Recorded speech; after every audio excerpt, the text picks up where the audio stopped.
कि जब भी देश में संकट का वक्त आया है तब सेना के जवानों ने पूरी ताकत झोंक दी है हालात को ठीक करने में। क्या आज की तारीख में भी हमें सेना की मदद की जरूरत नहीं है?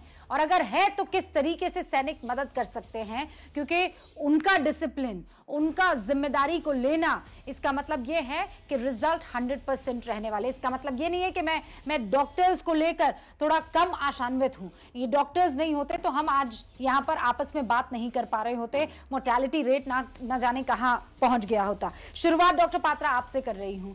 लोग ये कह रहे हैं कि जो तस्वीरें सोशल मीडिया पर आ रही है, जो ग्राउंड जीरो पर पत्रकार साथी हमारे देख रहे हैं, वो ये बताते हैं कि हालात बहुत बदतर है। और यकीन मानिए, जब मैं आपसे बात कर रही हूं और डॉक्टर अजय कुमार से बात करूंगी, इसमें ना तो केंद्र ना राज्य, मुझे अभी इससे कोई मतलब नहीं। मुझे ये मतलब है कि डॉक्टर अजय कुमार डॉक्टर संबित पात्रा के साथ मिलकर कैसे हालात पर काबू पा सकते हैं।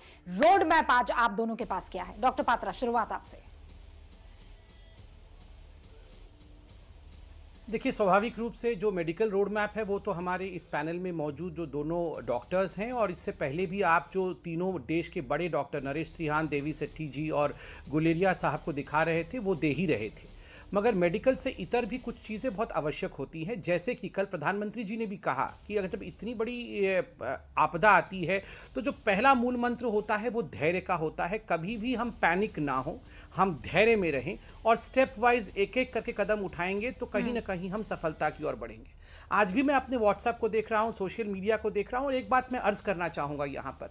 बिल्कुल सही बात है, परिस्थिति खराब है, बहुत लोगों की मृत्यु हो रही है। जाने पहचाने लोग जिनको हम जानते थे वो लोग भी हॉस्पिटल में गए हुए हैं। वो सब ठीक हो, हम प्रार्थना करते हैं। मगर आज भी रिकवरी रेट बहुत अच्छी है, 85 से अधिक रिकवरी रेट है और मोर्टेलिटी कम है, 1.19% के आसपास मोर्टेलिटी रेट है। तो हम पॉजिटिविटी फैलाएं।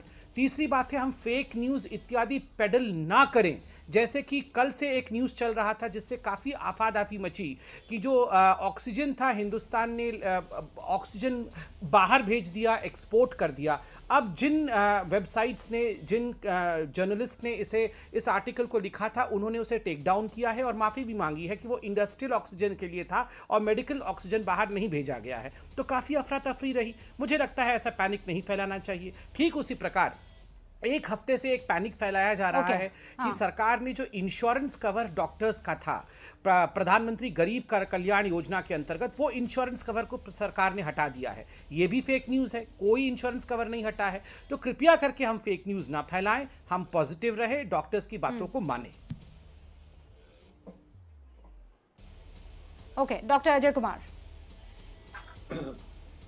देखिए, पहला सबसे बड़ी समस्या ये है कि केंद्र सरकार हो या कोई भी सरकार, हम सब लोग को समझना चाहिए कि स्थिति में जो है हमको धैर्य रखनी चाहिए, आवश्यक है। लेकिन अगर आप देखेंगे कि ऑक्सीजन हो या दवाई की जो कमी है, एक उदाहरण के रूप में हम रेमडेसिविर के भी बात कर रहे थे। संबित जी बोल रहे थे कि एक्सपोर्ट नहीं हुआ था, ऑक्सीजन का इंडस्ट्रियल था, वो ठीक है, उसको मान के चले जाइए। 11 लाख के आसपास रेमडेसिविर हमने एक्सपोर्ट भी किया था उस समय। और जिस तरह से, और सभी, और मुझे पूरा विश्वास है कि सभी लोग इस पैनल में देखेंगे कि उनके जान पहचान के लोग जो है, काला बाजारी चल रही है रेमडेसिविर में, टॉक्सिजोलोमैब की काला बाजारी चल रही है। सभी दवाई की काला बाजारी इसलिए चल रही है क्योंकि मार्केट में होर्डिंग हो रहा है या उपलब्ध नहीं है। हमारे बगल में बांग्लादेश भी बहुत बड़े मात्रा में रेमडेसिविर बनाते हैं, तो अगर उसका भी इम्पोर्ट हो जाता, तो अगर आयात हो जाता, तो कम से कम इस तरह की, जिस तरह से 50,000 पर रेमडेसिविर, खासतौर से मैं अपने जान पहचान लोग से बात कर रहा हूँ, तो कुछ लोगों को रेमडेसिविर की आवश्यकता थी। लेकिन ये स्थिति हम यहाँ पर देखिए, हम उसका समाधान जरूर कर सकते हैं रूपिका जी, और समाधान पर बहुत सारे, सबके पास बराबर के आइडियाज हैं। लेकिन हम इस स्थिति पर जब तक ये नहीं पता लगाएं कि हम इस स्थिति पर पहुंचे क्यों।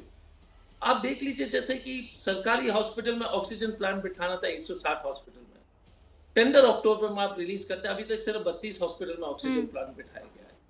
ये समस्या है। अगर आप मानेंगे कि ये समस्या नहीं है, रेमडेसिविर का प्रोडक्शन सेंट्रलाइज था, ठीक है, अब केंद्र सरकार ने अब छूट दी है। अब बाकी टॉक्सिजोलोमैब पर तो चर्चा मत कीजिए, वैक्सीन के अपने परेशानियां हैं। अभी 3000 करोड़। हाँ, बोलिए। हाँ, पॉइंट तो है सर, ये पॉइंट है। आप जो बातें कह रहे हैं उसमें पॉइंट है। आप कह रहे हैं कालाबाजारी नहीं होनी चाहिए। आप ये कह रहे हैं कि जब भी आपदा आई है डिमांड और सप्लाई में गड़बड़ी हमेशा देखी गई है, वो अचानक आज की तारीख में हुई है ऐसा भी नहीं है, ये आप बात मानेंगे। अब मैं आपसे बहुत बहुत जिसे कहते हैं ना क्लैरिटी के साथ ये समझना चाहती हूँ कि मान लीजिए अगर सब चीजें शानदार होनी ही थी, मान लीजिए डिसिप्लिन वे में हमें करना था, ईमानदारी से हमें करना था सरकारों को, मैं जब ये बात कर रही हूँ, तो फिर महाराष्ट्र में, छत्तीसगढ़ में, राजस्थान में वहां हालात खराब नहीं होते ना। मैं ये मान के चल रही हूँ कि आप बहुत डिसिप्लिन वे में ईमानदारी से काम कर रहे हैं, हालात सब जगह एक जैसे हैं, तो अभी क्या राजनीति की गुंजाइश है? नहीं, राजनीति की बात नहीं है। देखिए एक चीज है, पहली बात है कि ये कोविड की लड़ाई में पहले सब चीज सेंट्रलाइज था, वैक्सीन प्रोक्योरमेंट से डिस्ट्रीब्यूशन, प्रदेश तो वैक्सीन प्रोक्योर नहीं कर सकते थे। अगर आप कह रहे हैं कि दुनिया के सबसे बड़े वैक्सीन बनाने वाली देश है, तो ये इस स्थिति में हम कैसे पहुंच गए?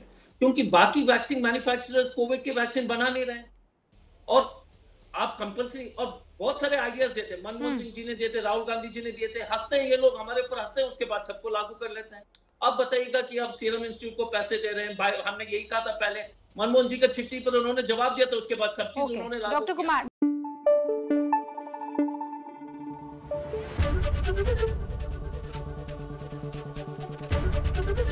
एबीपी न्यूज आपको रखे आगे।